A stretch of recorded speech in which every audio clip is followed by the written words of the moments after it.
What is up, guys? It is Quinn here, and in this video, we're going to be going through my Week 10 start sits at the quarterback position, listing every single starting quarterback as either a start, sit, or a fringe play. It's like an in-between option, high-end QB2, someone you don't love, but maybe your starter's on bye, or you're just streaming the position. While you guys are watching, if you enjoy the content, hit that like button and subscribe to the channel. Any questions, drop them down below. I will get back to every single person. But let's just jump right into the first matchup. We have Thursday Night Football, and on paper, this looks like a pretty gross game between the Falcons and the Panthers.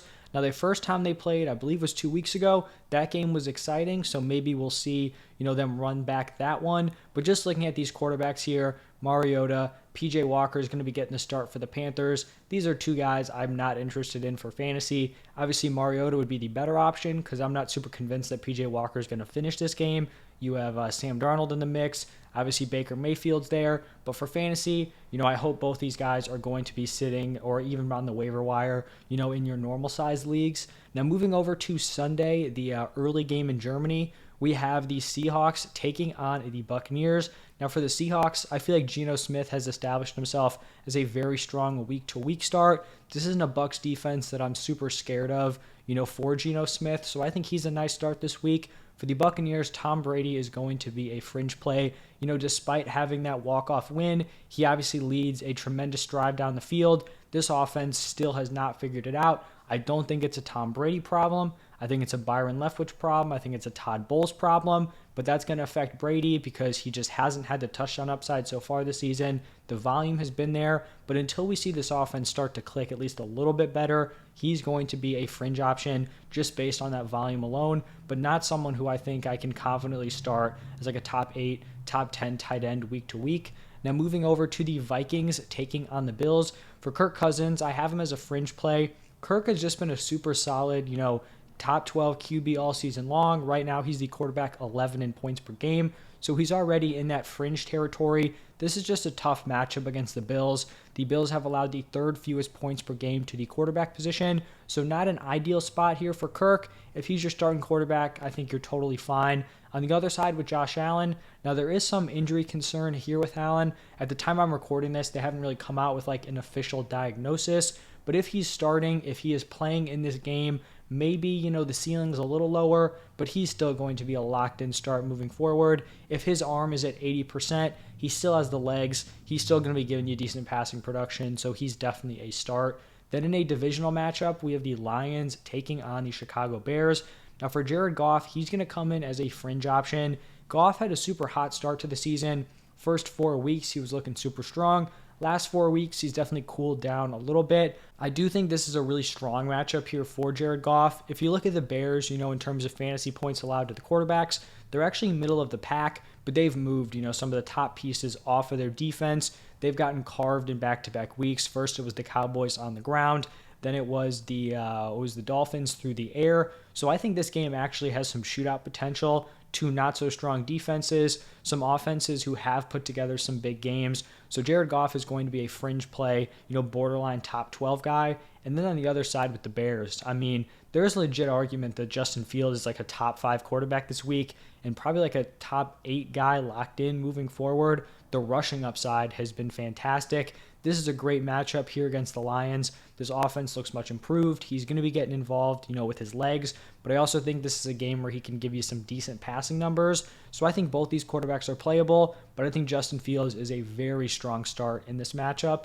Then we have the Jaguars taking on the Chiefs. For the Jaguars, I think Trevor Lawrence has established himself as like a weekly fringe option. Like you're never going to love him as a starter, but if he's somewhere in that like QB 13 to 18 range, that's probably where he's going to fall. He's the quarterback 16 in points per game on the season. This is a solid matchup against the Chiefs. Chiefs defense definitely hasn't been locked down to opposing quarterbacks, so I think he's a fringe play. And then for the Chiefs, we don't really need to talk about it here. Patrick Mahomes is obviously a lock in lineups as a high-end QB1.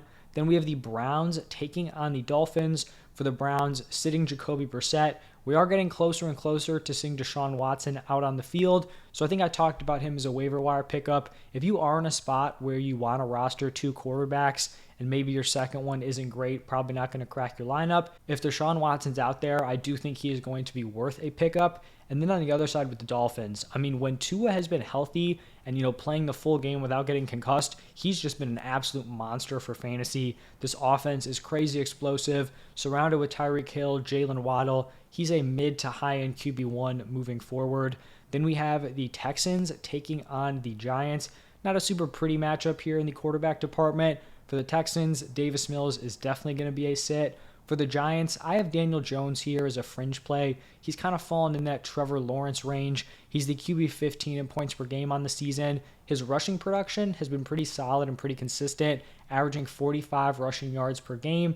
That's a nice, kind of floor to have there at the quarterback position. When you think about the Texans, you probably think they're a defense that just gets, shredded through every week. And they may get shredded, but it's typically by the running backs. Quarterbacks have actually not scored very well against the Texans. I think a lot of that is probably due to, teams going up early, likely grinding it out with the running backs. But with all that being said, I think Daniel Jones is a decent fringe play, somewhere in like the high to mid-tier QB2 area.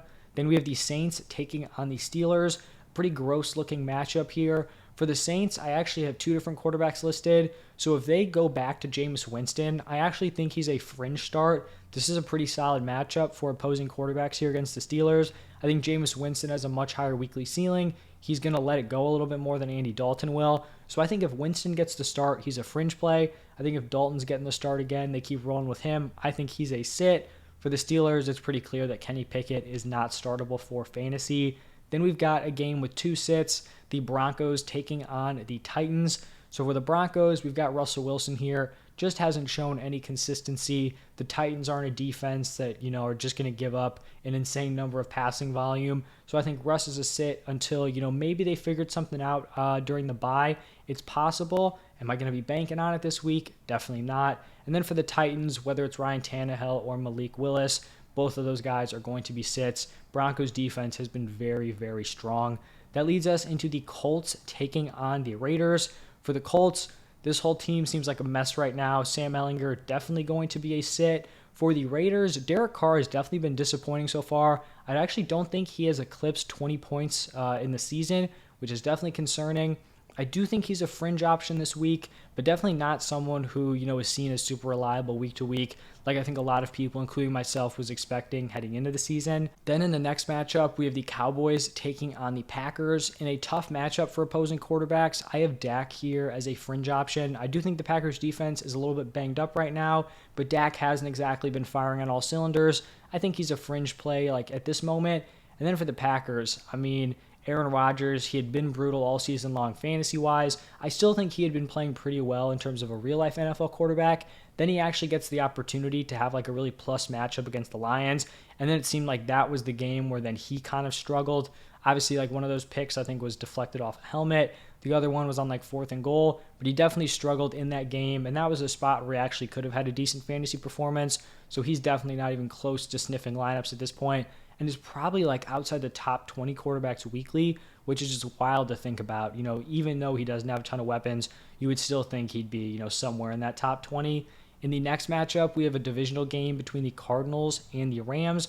For the Cardinals, I think we continue to fire up Kyler Murray as a mid-tier quarterback one. And then on the other side, we continue to sit Matthew Stafford. This offensive line is just terrible. I don't see much hope here for the Rams offense moving forward. It kind of just seems like, they're stuck where they're at right now. And then on Sunday Night Football, we have the Chargers taking on the 49ers.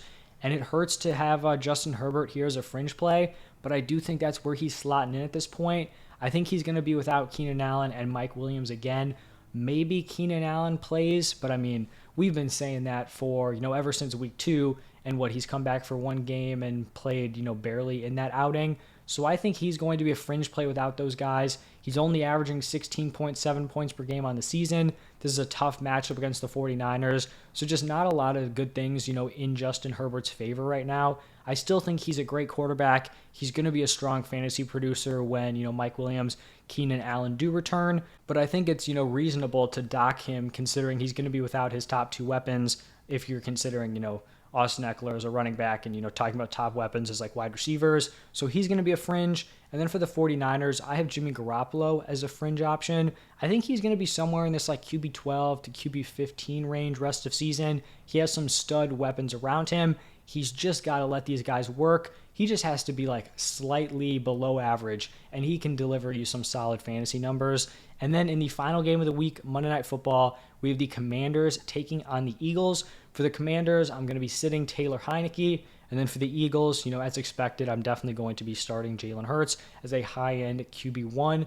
That is going to wrap it up for every single Week 10 matchup. If you guys did enjoy or you left a comment, hit that like button, subscribe to the channel. If you want to see the running back or wide receiver start sits, those are up on my channel. Going to be coming out with the tight ends today also. So thank you guys, and I will see you in the next one.